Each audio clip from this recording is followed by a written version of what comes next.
Welcome to the Evolution Partners podcast, where I talk with the world's leading thinkers, planners, and doers who are helping to build great companies in their own way. We learn how the work they're doing is creating an impact and get to know a little bit more about them and what makes them tick.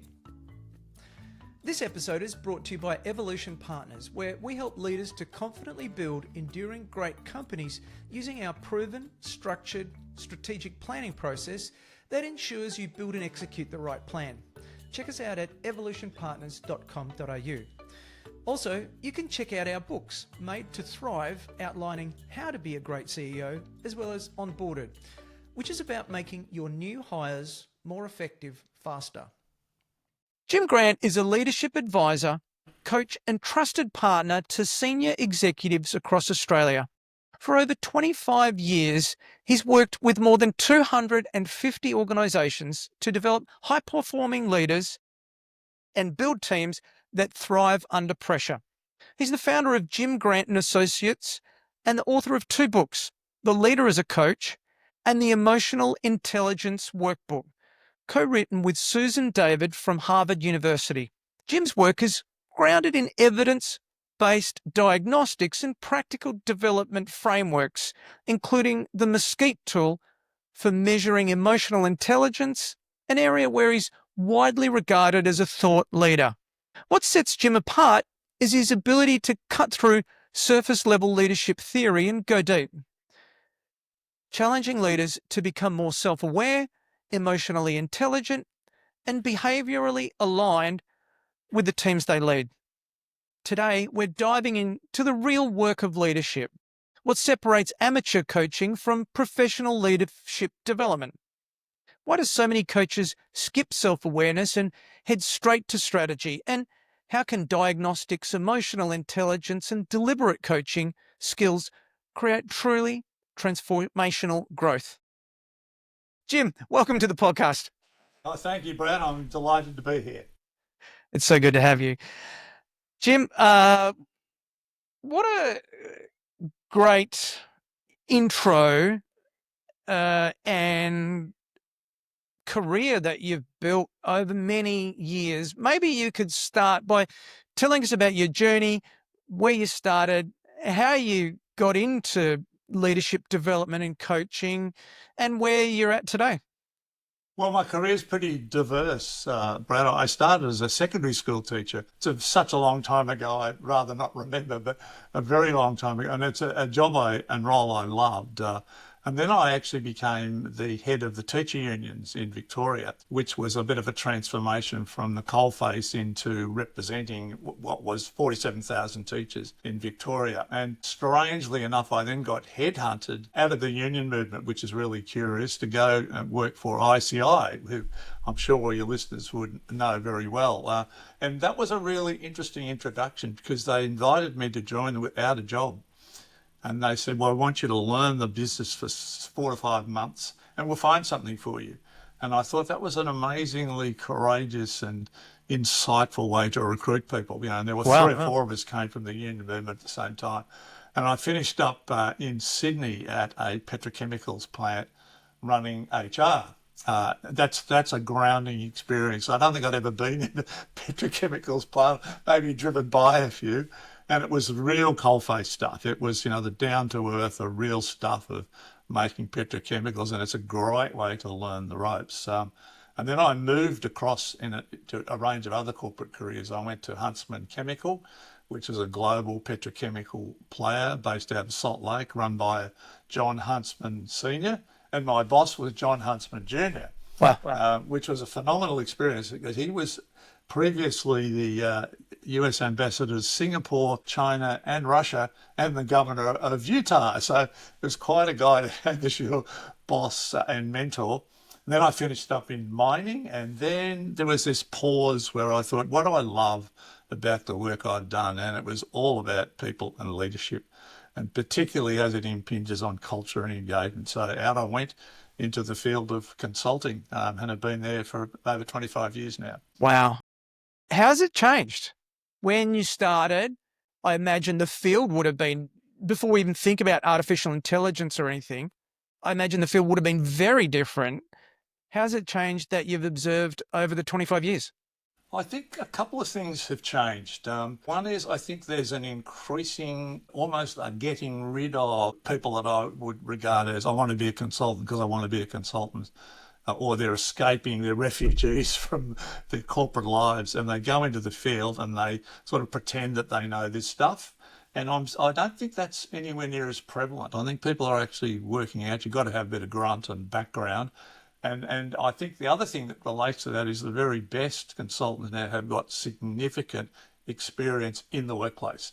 They've been on the executive teams, they've sat in the room, they know the real world of leadership and engagement and strategy. And I think the third thing is because of that, it's very competitive, much more competitive than it was, because the quality has has surfaced. And that's a good thing. And so in parallel with that, we work in tandem with a number of consultants. The worst thing you can do is pretend you know everything, and of course you don't. So we have a lot of alliances and others we work with. So I think they're the big three changes. And then goodness knows what's going to happen after this. It'll be fascinating. Like a moth to the flame, I can't ignore something that you said there. Tell me about refugees and people who try to get into coaching without the experience. Like, what have you observed over the years when people do that? What transpires? I mean, my observation very quickly is that people see what we do and think, well, if they can do it, then I can do it. But they don't necessarily have the depth of experience. Look, I completely agree with you that it's what you can draw on that really counts, but there's a bit of a warning label on that. And that is my view on coaching is, it should be enormously solution focused, but you're not there to give advice. And that's the trap. You're there to develop and nurture and facilitate other people. So you should be talking a very small part of the time because your endeavour is solution, which would be embedded in behaviour change. So you've got to be cautious about bringing out that I've been there and I've done that, because most people have got way better insights than you think if you know how to talk to them. And if I give you an example of the number of people in coaching sessions who are brilliant at and prolifically describe the problem. You could flip chart the walls with the problems. And then if I ask them, what do you actually want? Often they don't know. Frequently they don't know. And when they think about it, the list diminishes to 2 or 3 things. Then you've got wonderful coaching opportunities because you can focus on the issues that emerge from that. And so I think the mistake for a lot of people is they get embedded in the problem world and they don't think about solutions and they don't think about behaviour and they just haven't got that experiential background. You know, that ability to say, yeah, I know that, I've been there, I've seen that, I've done that, I get it. You know, you've got context for all these things. I think that matters because at the moment, I've got a working theory that intelligence has been commoditized because of AI. In the past, if you had a high IQ, you're doing well. But now with AI, everyone has access to a teammate, a co-worker that has high IQ. And so things like agency, the ability to draw on your experiences and relate, these intangibles become quite important now. Look, I think they do, but it's a cautionary tale for me because it's a bit early to know, firstly. Yeah. But if we're talking about leaders, you can't get emotional intelligence, as far as I know, on AI. You can read about it, but because it's an ability-based thing that's deeply seated both experientially and strategically, that's a piece that's missing, and it's such a phenomenal differentiator. A company called 6 Seconds has just put out a body of research about the phenomenal impact on organisations with high emotional profiles. And the question of agency I think is an absolutely fascinating one. And I don't think that story's been fully told. And we talk about it quite a lot in our business. And not only in our business, I'm also the chair of a school board. And the staff there are talking to the students about agency all the time. So I'm really fascinated about the emerging group of people that will come through that'll have but they might also really profoundly understand agency and they're emotionally capable. And I think what a nice and fascinating trifecta that might be in the next 20 years. Well, that's how we improve productivity as a society, right? Because we become more effective, and that's every leader's challenge, how to be more effective. Yeah, it is. Ultimately, that's it. All the stuff that goes before it's about effectiveness and efficiency and results, outcomes. If you want outcomes, so you've got to get the stuff on. It's like a team, you know. You can't get outcomes unless you've got trust, unless you know how to have robust conversations, unless you know that people are committed and they're accountable. Then you can talk about outcomes. Yeah. It's like pillars. You've got to have the stuff sitting underneath it. So we'll get with clients and we will know trust is low and they want to talk about outcomes and results, and we say, hold it, just stop. You've got to get this bit, the foundation right first. And it's vulnerability-based trust. It's being open and exposed. And when you see it, it's magical, and you scale up that chart so quickly if you've got that in place. I've seen exactly the same thing before. 100% agree. What do you think separates an amateur coach from the professional coach?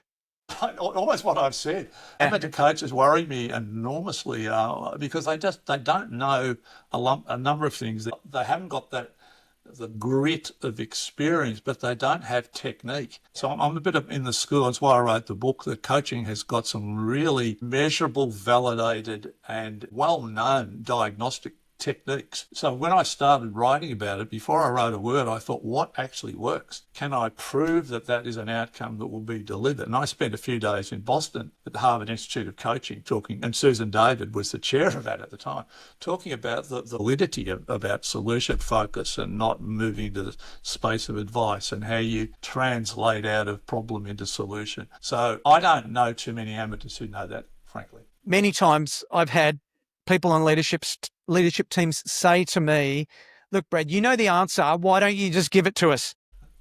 And my response is, well, it's not my job to give you advice. So definitely agree there. We've got to get them to discover the answer for themselves. That's where the real impact occurs, right?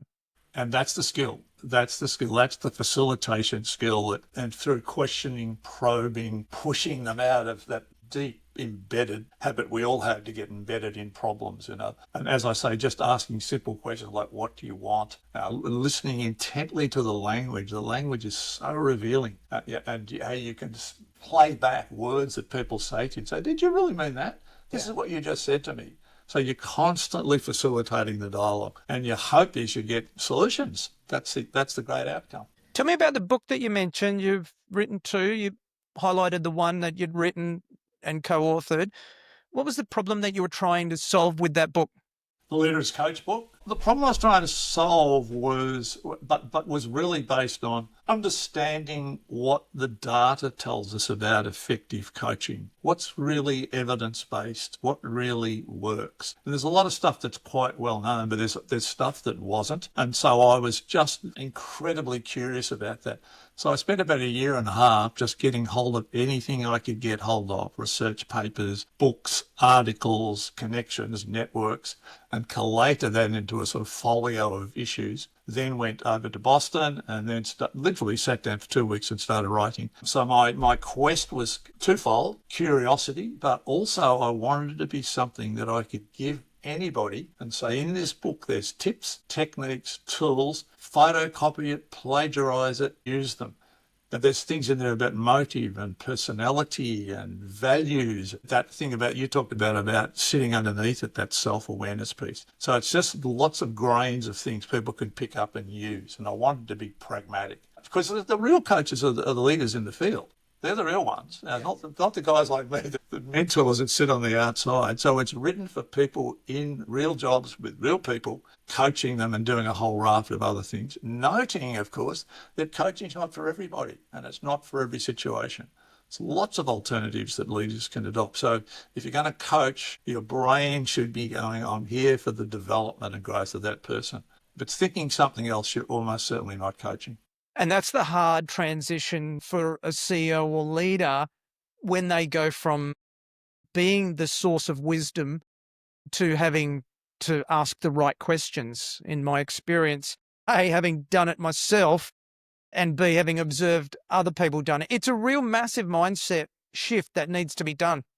It's huge. And I would couple that, it is a big mind shift change. And the more senior you are, of course, the more lonely you are. That's why people like us get jobs because it's someone you can talk to safely. But I think the other thing that attaches to that, Brad, is abundant clarity. And I talk to my clients about obsessive clarity because I think it's really frail. I cannot tell you the number of leaders who will observe phenomenon for which they're accountable and become commentators about it. If I'm making myself clear, I've sat in the room literally 2 weeks ago with, I won't name the organisation, with the senior executive team debating across the room about all the frailties and limitations of the organisation. And I stopped them and said, you are the organisation. What are you talking about? And so this is this thing about own it. It's your organisation. And if you're not abundantly clear, it's going to fall over really, really quickly. I could tell you countless stories about catastrophic failure because of lack of clarity. Let's go back to that story. You are the organisation. So what happened and what do you hope will happen in the subsequent months and quarters?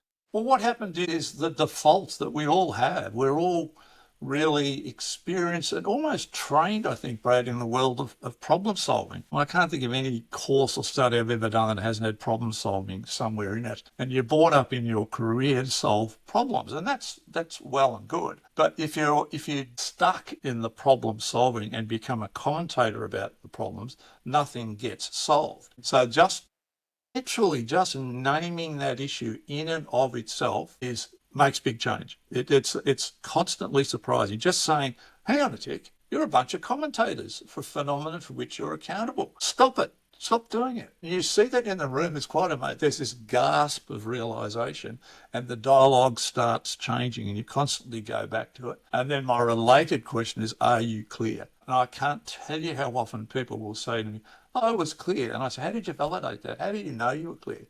Did you pulse check that? Did you go back? Did you codify it in some way? Because, and that's why I talk about obsessive clarity. I've seen literally catastrophic business mistakes because of the presumption that a CEO was clear when he or she wasn't clear.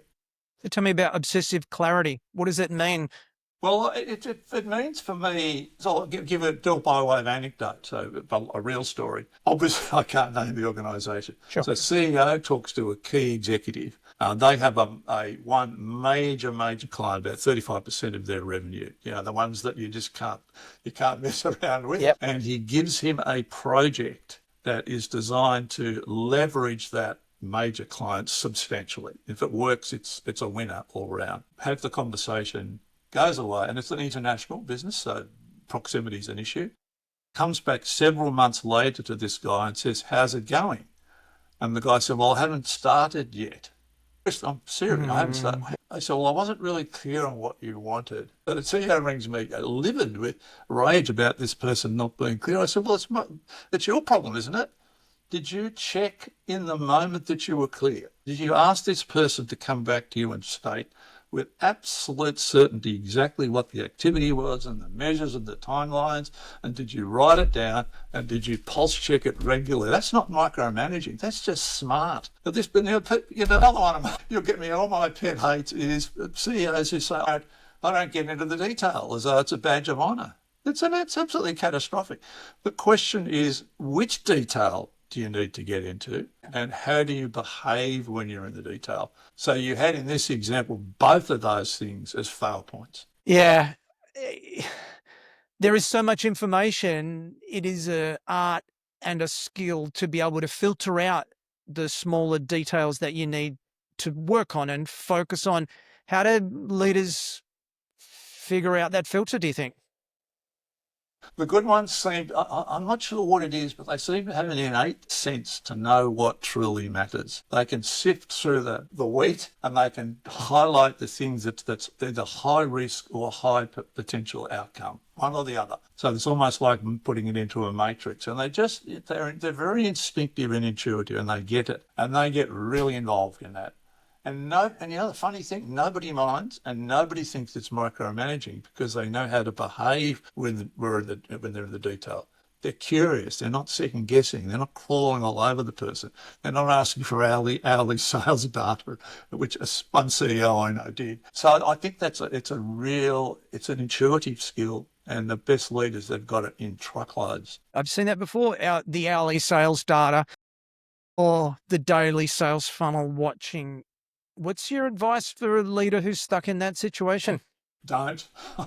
I'm seriously, and I've seen it several times. Firstly, I say why, because why is almost always about a fear or a deep anxiety that they have. And then it can relate to perfectionism or the need for approval or what, you know, and get really sort of very overly psychometric about it. There's always an anxiety or a fear. So what I do is I talk about what's keeping you up? Why does this worry you so much? Why is this niggling you? And you can almost, without exception, discover something about them that creates that fear. It's embedded in the way they think before they lead. You know, that thing of what's going on in my head and then I get to work. So it's often driven by an anxiety and maybe a failure anxiety. So they think the solution is to sort of be granular about it. So we talk about, here's some other ways. Is it better to look at trend, for example? Is it better to have a really good clarified process about how data gets pushed up?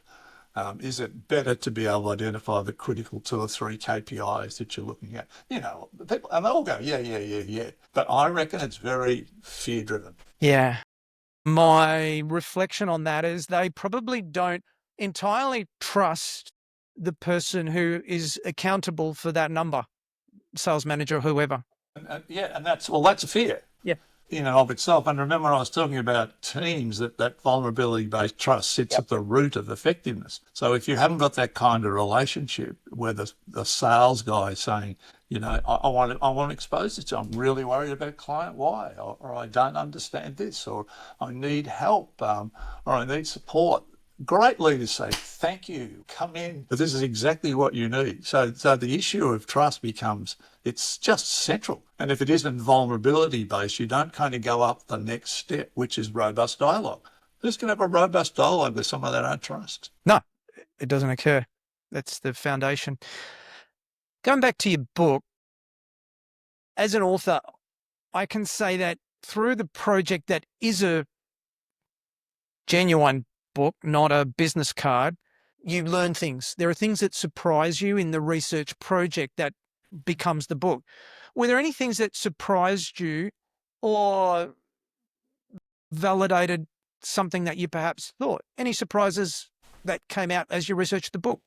I know that I call it a surprise, but it was starkly evident. And so I underestimated. I think that's a better way of putting it. And that's the criticality of language and listening intently literally for the words. So that great ability of the great coach to be embedded in the listening dialogue and intently analysing exactly what's said. Because, you know, that whole thing, the words become the reality and the reality becomes the problem. And if you can't, you get stuck in that world, you don't go anywhere. So I had somebody the other day say to me, I'm really worried. I think I'm the worst member of my executive team. Now, yeah, literally said that and was really fear-driven and anxious. And so there's a million things you can do with that, Brad, aren't there? You just think of it. Yes. And that's really interesting because it unlocks MSCEIT, MSCEIT. So you're a big advocate for that. I know you use it deeply with the work that you do. Tell us about, for the audience, what is MSCEIT? Why does it matter? How do you use it? Well, it's got a curious name. The MSCEIT stands for the authors. It's Mayer, Salovey, Caruso Emotional Intelligence Test. They're obviously not commercial. They're all academics. Salovey is the Dean of Yale, for example. So I've always been curious about it. And so the test is the only one that I know that tests what I call raw emotional ability. And I'm underscoring the word ability. Most of the testing, not all of them out there, are what I call capability tests. Like, rate yourself on a scale of 1 to 5 and how self-aware you are. Yeah. Well, that's great if you're self-aware. I'm pretty side 5 for sure. Yeah, and then you ask other people to do the same. So they're fine as capability frameworks, but they don't get to the guts of the issue. So it's an ability test. It's the equivalent of doing an IQ test for EQ. So the norms are identical, 100's the average, as it is in IQ. 68% of people score between 85 and 115, exactly the same as IQ. Yeah. So what I love about it is this, and can I spend a few minutes on it? Because it's not a simple, 1 minute thing. So it has 8 skills, and there's skills everybody, when they hear about them, go, oh yeah, I knew that. So one is reading faces and body language. Now, that's a core skill accurately. If you can't do that, the rest of the model really gets quite fluffy. And the range of ability on that is staggering across the profiling. But it also assumes you know how you're coming across yourself. You know, when you pump, someone says to you, "Oh, you okay?" And you say, "I'm fine," and everything in your body language and face says you're anything but fine. People who are high in this skill are completely aware that will come across. So it's reading that. Then it's reading the room. Now, you imagine a leader who can read the room accurately. It's a magical skill, and it's data based again. So your 2 original things and your most important things are getting quality information about emotions, knowing what the individual does and what's happening in the room. And I mean social room, work room, buddies, club, whatever room you happen to be in. And it's glitters who do that. I just spent a day with it. I won't tell you again. And that group were all of this executive were incredibly good at reading the room. And it was so obvious. You could just tell in the room. They were alert and watching. And so they're their core skills. And then there's a skill called sensations, which is emotional imagination. So anybody that's done any athletics or individual sports particularly will know this, because it's visualizing an event before you do the event. You know, the swimmer that's already swum the race before they swim the race. So that's the skill, but it's being able to look ahead visually about what's likely to happen emotionally. You see that forum you're going into before you get into the forum. Why is it useful? Because you can get ready for it. You can get ready for it. It's a high predictor of empathy too, Brad, which is not half useful. And then there's a skill called facilitation, which is exactly what the word means. So that you're now in the room, you're reading what's going on in the room, and you know exactly what to do with it when you're good at it. We need a break, we need a stretch, we need a coffee, we need to re-gear the meeting. The room's the wrong room. All those, they're all slight, little, not terribly strategic things. And people who are good at that, they know absolutely what to do. So there's no way I would employ a facilitator who wasn't really good at that, because that's what you do. Yeah, of course. You've seen it, you've done it. You know, they're watching all the time for the mood. They don't write down 11 o'clock we'll have a stretch. It's just what's happening in the room. So that's 4. I've got 4 to go. Perfect. Loving it. So then there's the next group is called understanding emotions, and this is quite cognitive. It's problem solving. So it's the ability to be able to work out cause, effect, implications of an emotional scenario.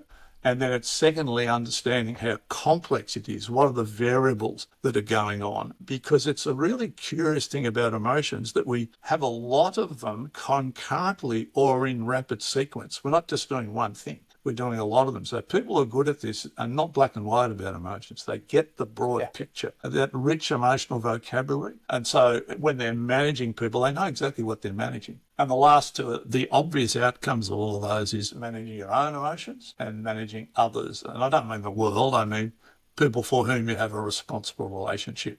So when you score kind of in the middle there, it usually means you're experientially quite solid. You're not going to make a mess of it.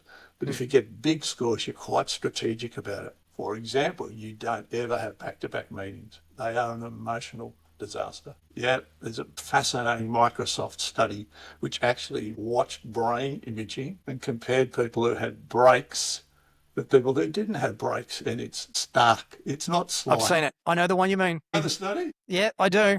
And it's not the only one. There's several of them out there. So people like that, they look ahead. They say, today I've got a tough meeting at 11 o'clock. How am I feeling?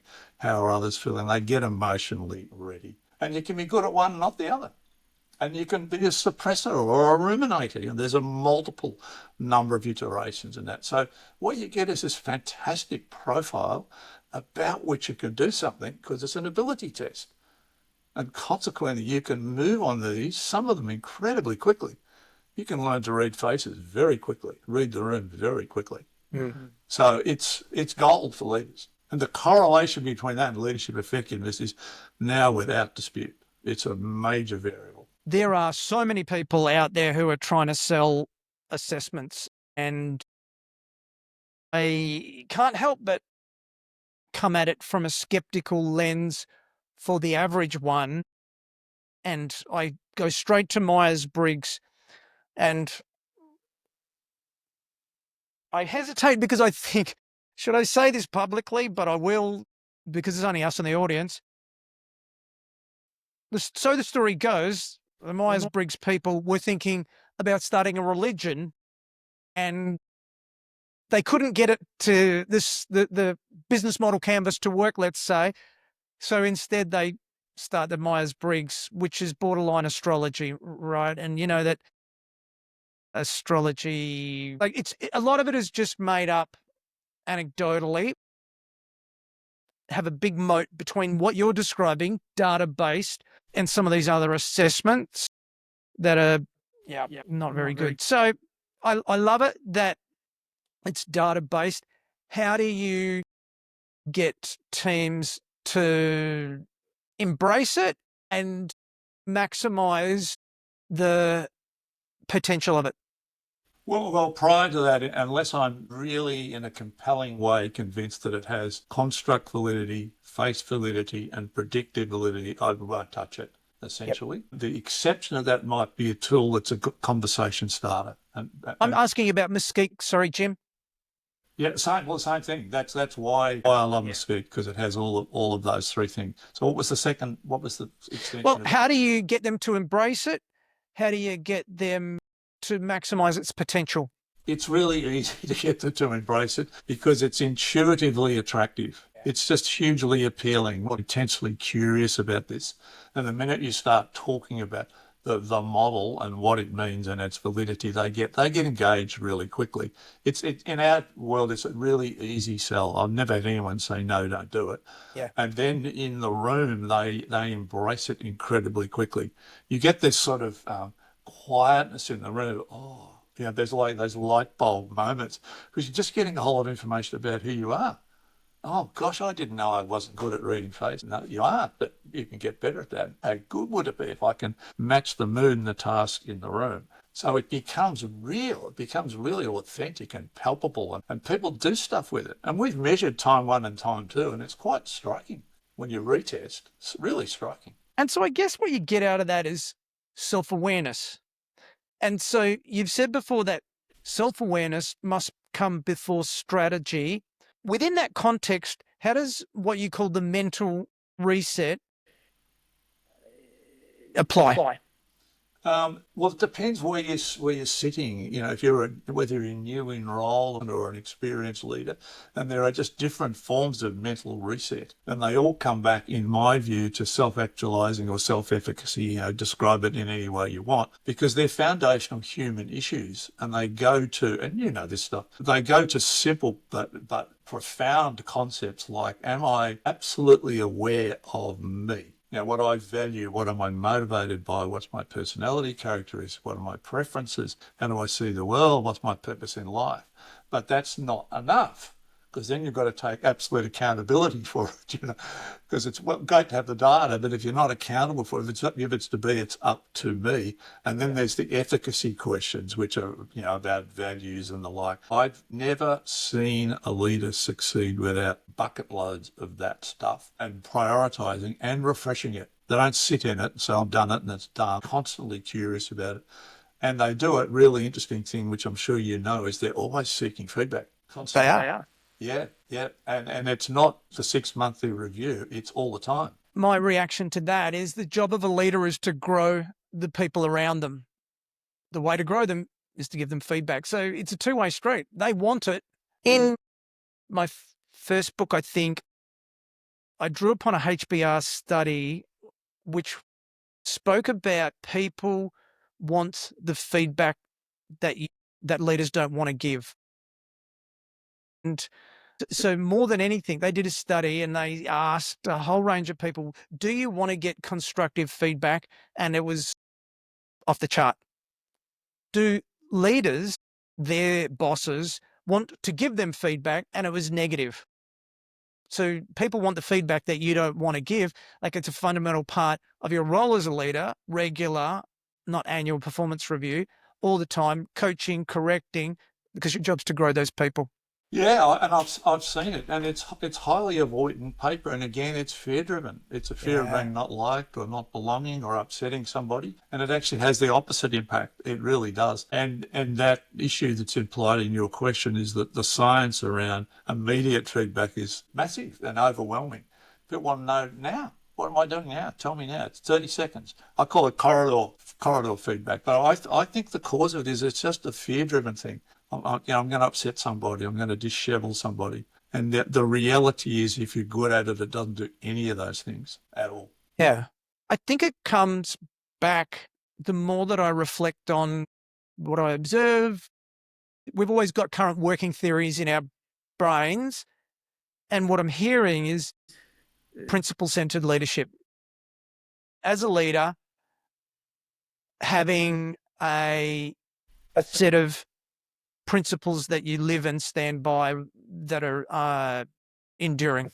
Yeah, well, it's part of your proposition about you. I think that's really true. And some leaders are quite articulate about that, and others are more intuitive about it. But to me, when it comes to this issue of authenticity, you're the real thing. You are who you are. Like, you're not required to be somebody else. You've got to learn a whole range of behavioural aspects that sit underneath it that are effective. But I reckon that I just completely agree with you. And then I look at traits that attach to that, like kindness and determination and discipline and clarity. But I reckon I just agree with you. I think you're absolutely right.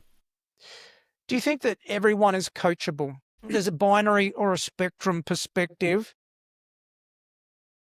And I'm not going to share my opinion, but yet, what do you think? Do you think that everyone is coachable?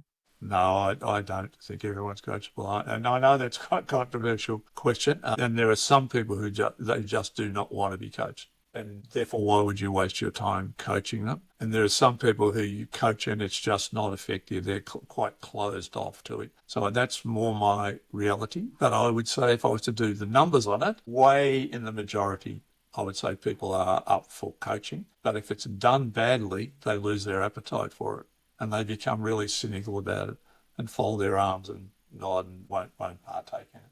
I feel obliged to share a response. So Casey Means wrote a book called Good Energy. It's pretty popular at the moment. In it, at the end, she says that everybody needs to undertake therapy.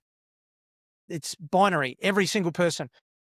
So I think that everyone might not be coachable now. Sort out the challenges that you've got in therapy, perhaps. You might be coachable, but I have a loose relationship with that opinion. Yeah, look, it's possible. I'm not locked out of that. And quite often, I know you'll experience this too. You're coaching somebody, and actually the answer is not coaching; it's actually therapy. And I just say, "Whoa, that's not me." I'll give you a couple of names. As any professional would. So the book that I'm writing at the moment is called Bigger Isn't Better, Better is Better.